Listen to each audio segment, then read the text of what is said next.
এই দেখো চাম্বাদুর, দেখো আমাদের গাছ থেকে পড়ছে, দেখো দেখো তুলসী গাছে কিভাবে আছে চাম্বাদুর, দেখছো কত সুন্দর, দেখছো ঝুলে আছে, দেখো মনে হচ্ছে দোল খাচ্ছে। আমাদের তুলসী গাছে আটকে আছে, দেখছো এরকম আটকে আছে না, কিরকম আটকে আছে দেখো তো, এরকম আটকে আছে।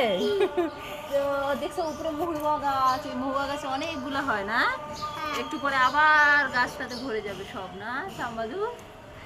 ওগুলো মহুয়া গাছে কি ফল খায় না, মিষ্টি ফল খায় না। দেখো একটা ছোট্ট বাচ্চা কিভাবে দেখো ঝুলে আছে, দেখছো ওর মাকে খুঁজতেছে তাই না, ওর মা তো নাই, ওর মা তো ওকে ছাড়ে চলে গেল, কোথায় চলে গেল, একাই আছে, দেখছো না মা আসবে না, আসবে না, তুমি তো দেখি চলো তো, কাঁদতেছো কেন? তোমার